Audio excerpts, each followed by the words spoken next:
I'm in my garage doing some maintenance, and I thought I'd bring you guys along and show you how to swap U-joints with just a hammer. I'm going to go over some aspects that you might not see in other people's videos, but I'm going to show you how simple it is. First, this is a pretty simple application. This is an external snap ring one versus a internal snap ring where you would have these little C-clips down on the base, actually down in here, versus this thing on the end. They're done the exact same way. You just have to remove the C-clips from in there, sit on the outside.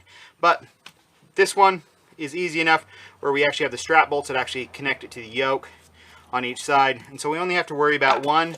But these principles work for whether you have a double, what would it be, like a double cardan joint where you have two sets of these.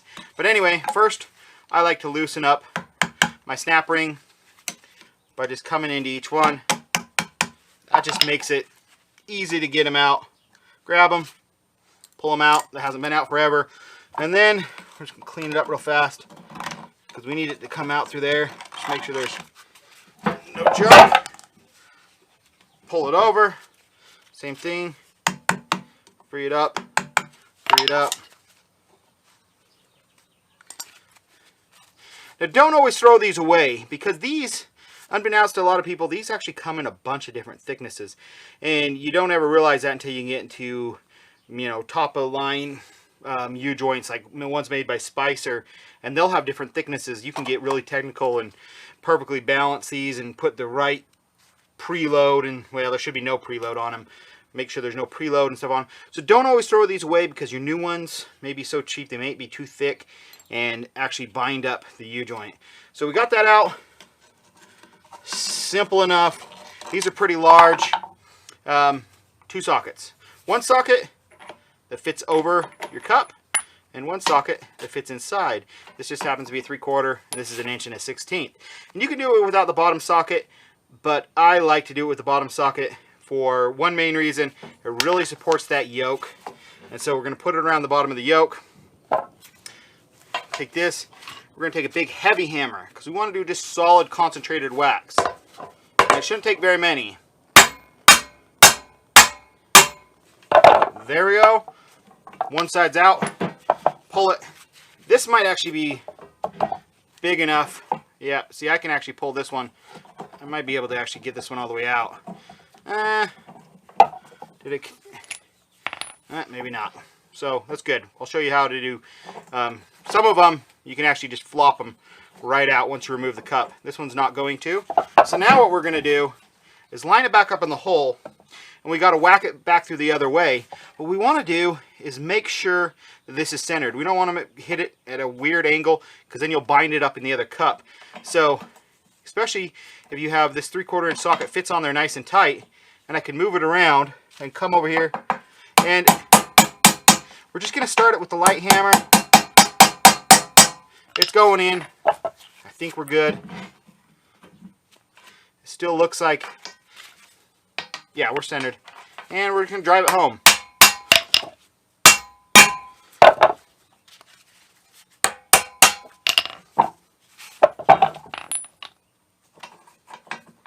Old one's out. Time for the new one. This particular one, I'm going from a 1330 series Spicer down to a 1310. So I actually have 2 different lengths. Some people don't know those even exist, but they do. So you can see it. I don't know if you can see there, but it is. So this right here is one that requires a grease cert. So if it has a grease cert, they do not put enough grease in them. So you'll have to grease them afterwards. And most of the time they use a lithium grease, but make sure, most of the ones I've ever seen, they use a lithium grease, or they'll call out for what type of grease.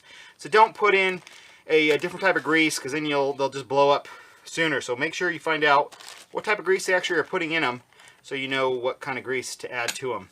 Anyway, this is a nice Spicer, actually says on the back, gives me all the details. Some of the cheap ones will not tell you that. So first thing, I'm going to actually leave out the grease cert, because what that will do is that'll interfere when you're pushing it in. You can actually snap it off and break it off in there, and you ruin your grease cert. But now we're going to grab a towel, and this is a bearing, and we're going to actually expose the bearing surface, which is a little sketchy, a little scary, because we don't want any dirt on it. So I'm going to clean it out. I'm going to come in here, I'm going to clean out these grooves where my snap rings go. Make sure they're spotless so my new snap rings can seat all the way in there. There's always grit in there, so we'll clean that out and we'll come back. Again, I made sure there is no grit, because this is the difference between a U-joint lasting 5,000 miles or 100,000 miles, is whether or not you get even the teeniest bit of grit in here. And so what we're going to do is we're going to remove 2 caps. Pull them straight off, and we want to be super careful that we don't actually knock one of these little needles over. You knock one of those little needles over, and then it'll stop in the bottom, and it'll be the wrong length. So now I'm going to bring this up from the bottom, get it in there, and I'm going to try to be careful that I don't actually touch my bearing surface. I don't need to. I'll bring this down in there, get that where I need to be. Now I'm going to go backwards. I'm going to let gravity kind of help me out here. I'm actually going to take my socket that was above before and put it on there. We're going to take, we can either take a block of wood or something else across my top. We'll just take this bigger socket. Make sure I'm not dropping grit down onto my bearing surface.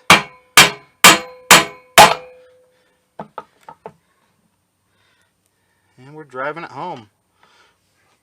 I actually have to remove this board. Now we'll just do it up on the board.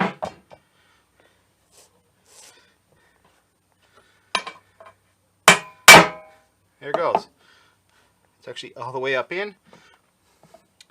Now we'll take our other one.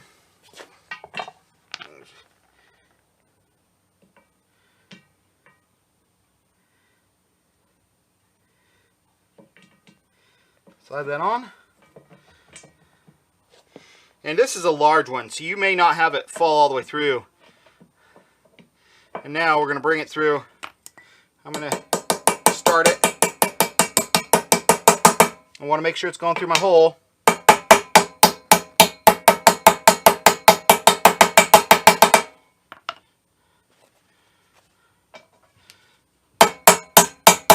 Okay. Before I go too deep, we're actually ready to install the snap ring on the other side, because we are going to set it into that snap ring. So take the Spicer snap rings. They actually come in a bunch of different colors from Spicer. You can buy purple and all these other colors to allow you to know which ones are different thicknesses, if some are too thick or not. Okay, I want to make sure that it's completely in the groove, and it is, so we're good. You can see just by the reveal around it, have had these fall out. Actually, on this truck, I had ones. I was actually stuck in a ditch, in an old riverbed, trying to get out, and I was spinning wheels, and I crawled under it, and I was stacking rocks and stuff, and I just happened to look on the ground, and I just happened to see one of these just sitting there on the ground. Thought, that's random, somebody else broke down here too.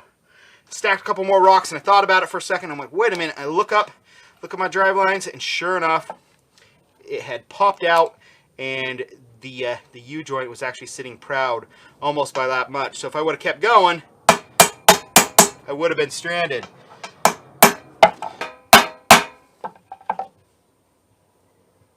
This is where it gets kind of important, is you want to be able to have enough of a gap to actually install your snap ring.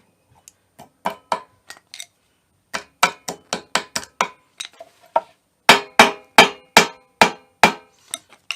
didn't quite get it down in there. There it goes. But you don't want to put so much force. You don't want this snap ring to be bowing out. You don't want to put so much force that it's actually preloading this joint to where you can't move it. It might be a little bit stiff, but it shouldn't be so stiff that you cannot move it. Let's see if we can get this set in there. Ooh, she's being a bugger. We might need to, yeah, that's tight right there. And I don't even got the snap ring in, so too tight. So what I'm going to do is actually find and measure my snap rings and see if I can find a little bit skinnier one. So these ones that came with the kit are roughly 60 thousandths. We're going to put those aside, and I've taken other ones, and they were actually 60 thousandths as well, but I've taken them down to about 57 thousandths with a couple seconds, seriously, just a couple seconds of actually just running them on a flat file. So all together, I've taken off almost 6 thousandths, 3 thousandths off each side. So now we'll install these, and we'll see how much better these ones work. We'll install this one on this side. And this one's still a little bit snug, but I still got the thicker one on this side. And let's see if we can get closer to a 0 to no preload on these bearings, because they will fail if you got too much. That actually feels good right there. So we'll take, where's the other one I did? Oh, there it is. We'll take this one, which is also about 57 thousandths, and we'll take that one.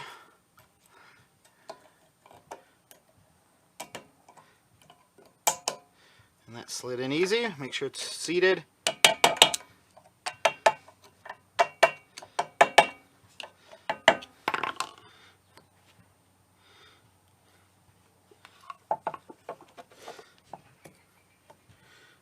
That feels nice.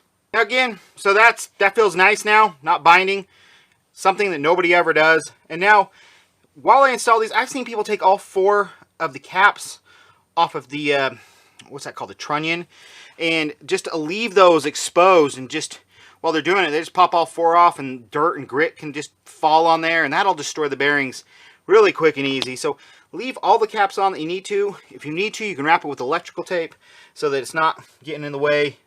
But now if I had a second yoke to hook it to, is I would take it, this doesn't hook to here, but I'd do the same thing. Now I just pull off one cap, the other one, and do it the exact same way. So hopefully you guys got some useful information out of there. I'm going to put that back in the truck and do the other side, and we'll go from there. I like to install them on the ground, on the cement, nice and solid. I don't have to worry about a in this case, this is a 6-foot drive line hanging off the end, falling off, breaking something, damaging something. I don't have to worry about doing it in a press where you have to have a second person behind you holding it and stuff flying out. It's just quick and simple. Thanks for watching, guys. See you guys soon. Bye.